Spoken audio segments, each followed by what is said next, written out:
రేయ్, జ్యోతి దొరికి తీరాలరా. దాన్ని హింస పెట్టి బ్రతికుండగానే నరకం అంటే ఏంటో చూపించాలి. అప్పుడు పగ చల్లారుతుంది. అక్క, నాకొక విషయం అర్థం కావడం లేదు. జ్యోతి అంటే నీకెందుకు అంత శత్రుత్వం?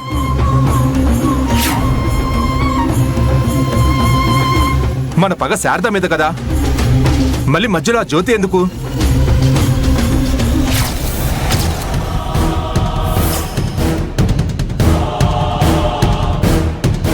ఈ సృష్టిలో కల్మషం లేని ప్రేమ ఏంటి రామ్జీ? తల్లి ప్రేమ. ఎగ్జాక్ట్లీ. మరి కూతురికి చిన్న బాధ కలిగితే తల్లి ఓర్చుకోగలదా? అస్సలు ఓర్చుకోలేదు. అయినా సంబంధం లేకుండా ఇప్పుడు దీని గురించి ఎందుకు చెప్తున్నావు అక్క? సంబంధం ఉంది రామ్జీ. మనం శారద మీద పగ తీర్చుకోవాలంటే జ్యోతిని టార్చర్ పెట్టాలి.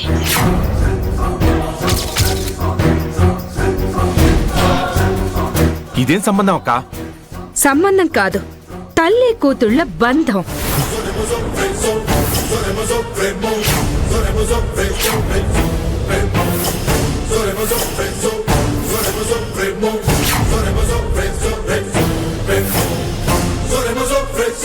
ఏం చెప్తున్నావు అక్క? జ్యోతి ఎవరనుకుంటున్నావు? శారద కన్న కూతురు.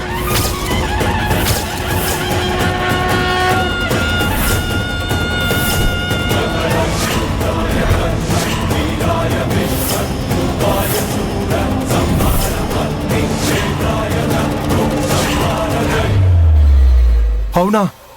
నిజమా? పంచభూతాల సాక్షిగా నిజం.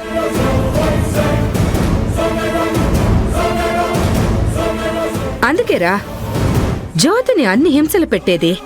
కూతురు జీవితం నాశనమయ్యాక శారదకు జ్యోతే తన సొంత కూతురు అని తెలిసిందనుకో, గుండె పగిలిపోతుంది. ప్రతిరోజు కుమిలి కుమిలి ఏడుస్తుంది. మన పగ చల్లారుతుంది.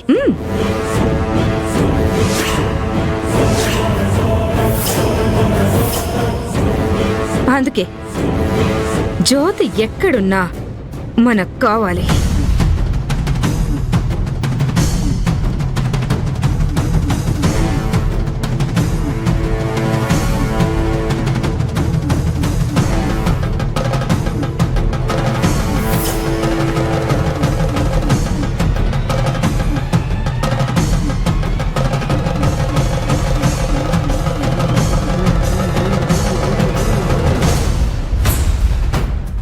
ఆగండి.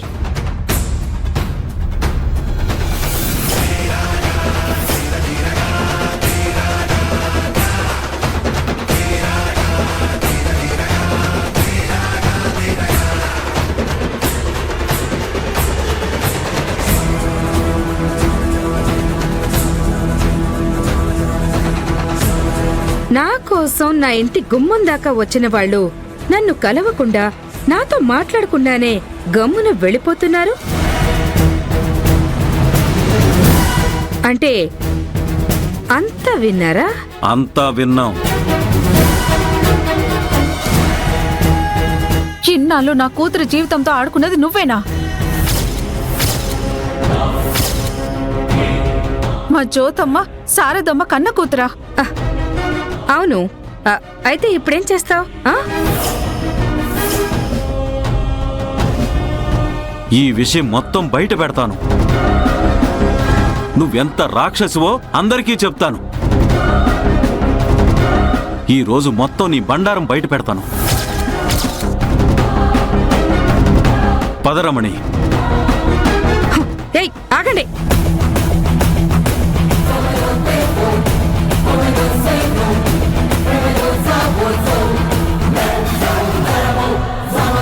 నిజం వీళ్ల నోటి నుంచి బయటకొచ్చేలోపు వీళ్ల ప్రాణాలు అనంత వాయువుల్లో కలిసిపోవాలి.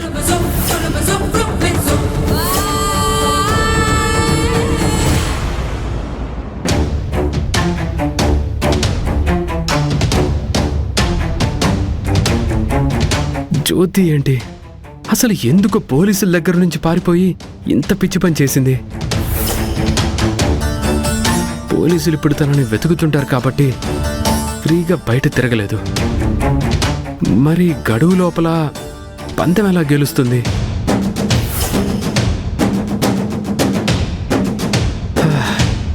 ఏంటో అంత గందరగోళంగా ఉంది. జలజక్క నిద్ర లేచేలోపు మళ్ళీ హాస్పిటల్కి వెళ్ళాలి. రమణమ్మ వాళ్ళకి నీలాంబరి కలిసిందో లేదో. అసలు ఈ జ్యోతి 2 రోజులుగా ఎక్కడికి వెళ్ళినట్టు?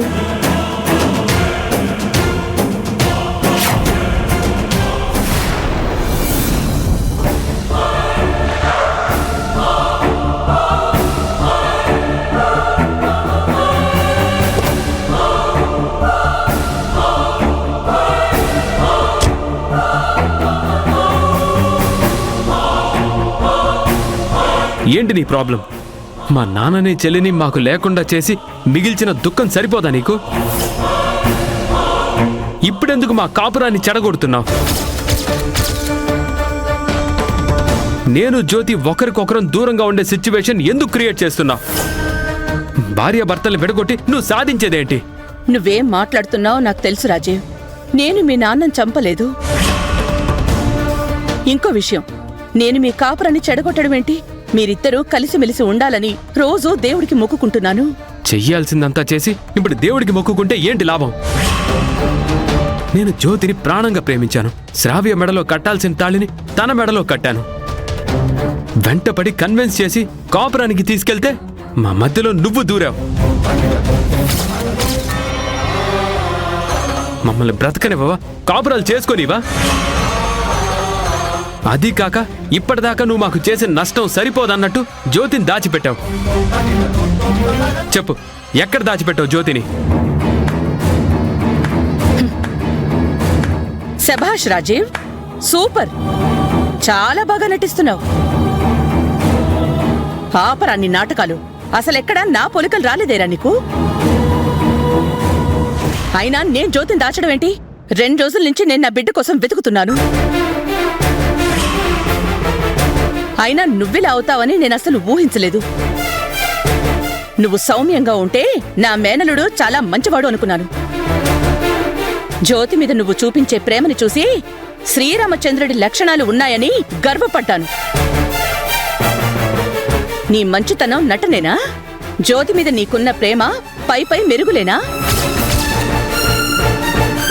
లేదంటే నీకోసం శ్రావ్య వేస్తున్న ఎత్తులకి, నీలంబరి ఆడుతున్న నాటకానికి, మీ అమ్మ విసిరిన మాటలకి నీ వ్యక్తిత్వాన్ని చంపుకుని శ్రావ్యతో పెళ్లికి సిద్ధపడ్డావా? నువ్వే నీ చేతులారా నీ కాపురాన్ని నాశనం చేసుకుందేగాక జ్యోతి జీవితాన్ని నాశనం చేస్తూ ఆ మాట నన్నంటావేంటి? మర్యాదగా మాట్లాడు. అదే మాట కొంచెం మార్చి నీలాంబరిని మర్యాదగా నిజం చెప్పమను. మీ భార్యాభర్తల్ని విడదీయాలని చూస్తోంది ఆ రాక్షసి. ఆ నిజం తెలుసుకుని వెళ్ళి తనని నిలది. నాకు తెలిసి జ్యోతిని కూడా ఆవిడే ఎక్కడో దాచిపెట్టుంటుంది. గట్టిగా కనుక్కో.